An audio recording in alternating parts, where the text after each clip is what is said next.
আসসালামু আলাইকুম। Recipes by আরডিতে সবাইকে স্বাগতম। আজ আমরা কাঁচা আমের খাট্টা বা টক রান্না করতে চলেছি। এটা মূলত উত্তরবঙ্গের গ্রামাঞ্চলের অনেক পুরনো একটি রান্না। তীব্র গরমে প্রশান্তির খাবারের মধ্যে এটা ছিল একটি অন্যতম। এই রান্নার মূল উপকরণ আম। মূলত গ্রীষ্মকালে যখন গাছে গাছে কাঁচা আম ও প্রখর রোদে সবাই যখন অতিষ্ঠ, তখন ঘরের গৃহিণীরা এটা তৈরি করে সবাইকে খেতে দিত। তখন তো আর জুসার ছিল না, বা এখনকার মতো এত ধরনের জুস বা শরবত করতে জানতো না। তাই তারা গাছ থেকে আম পেড়ে এই খাট্টাটা রান্না করত, যা কাঁচা আমের জুসের বিকল্প একটা পানীয় ছিল। কাঁচা আম গ্রীষ্মকালে গরমে প্রশান্তি দেয়, এটা হজমে সহায়ক, এমনকি এটা রোগ প্রতিরোধক হিসেবে কাজ করে। যাই হোক, আমরা কাঁচা আম নিয়ে নিয়েছি। আম কাঁচা বা আধা পাকা হলেও চলবে। খোসা ছাড়িয়ে আম কেটে নিচ্ছি।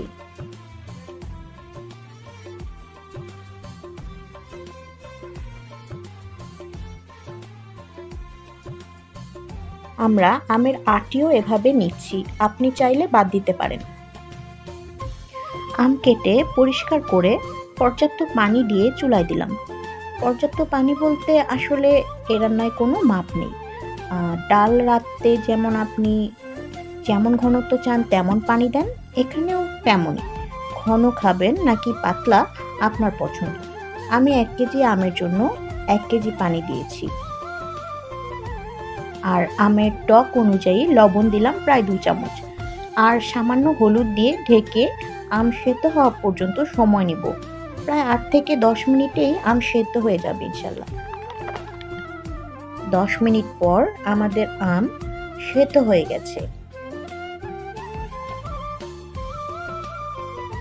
হালকা নাড়াচাড়া করে নিচ্ছি। এই যে দেখুন, আম সেদ্ধ হয়ে গেছে ভালোভাবে। এবার এতে আস্ত কাঁচামরিচ দিলাম হালকা স্বাদ ও ঘ্রাণের জন্য। আর দিব চিনি স্বাদ মতো। আগের দিনে গুড় দেয়া হতো, গুড় দিয়ে খেলে খুবই স্বাদ হয়। আচ্ছা, স্বাদ বলতে একটু বলে নিই, যারা খাট্টা খায়নি তারা এর স্বাদটা কিভাবে বুঝে রাখবেন। এটার স্বাদটা হবে টক, মিষ্টি, ঝাল। প্রথমে টকটাই মুখে লাগবে, আর মিষ্টিটা এমন হবে যেন টকটাকে নষ্ট না করে। ঝাল বেশি দেয়া যাবে না। একটু নেড়ে চেড়ে দিলাম।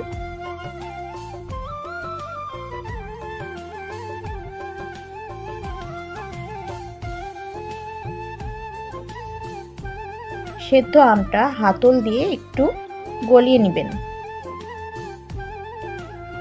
এবার ফোড়নের পালা। একটা পাত্রে সরিষার তেল দিলাম 1 টেবিল চামচ।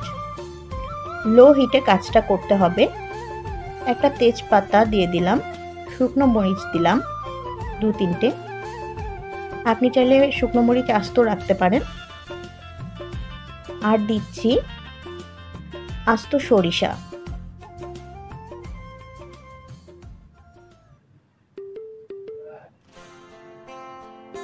সব কিছু নাড়াচাড়া করে এর মধ্যে একটা ছোট রসুন কুচি করে দিয়ে দিলাম। আপনার যদি এই কাজটা ঝামেলার মনে হয়, শুধু 5 ফোড়ন দিয়েও আপনি ফোড়নটা দিতে পারেন। আমার পার্সোনালি এই ফোড়নটা খুব পছন্দ। রসুন বেশি ভাজার দরকার নেই। এমন লালচে হয়ে এলে আম সেদ্ধ পানিটা সম্পূর্ণই এতে ঢেলে দিব।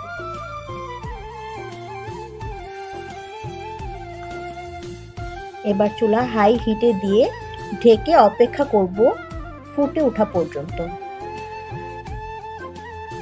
ঢেকে দিলাম। এই যে ফুটতে শুরু করেছে।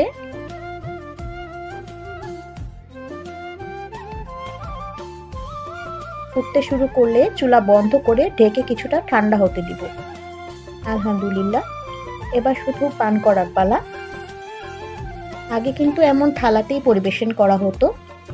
আপনি যদি ভাত দিয়ে খেতে চান, সেক্ষেত্রে একটু ঘন করে রান্না করবেন আর কিছুটা ঝাল দিবেন, তাহলে দেখবেন খেতে কি দারুণ লাগে। এই যে আমাদের আমের খাট্টাটা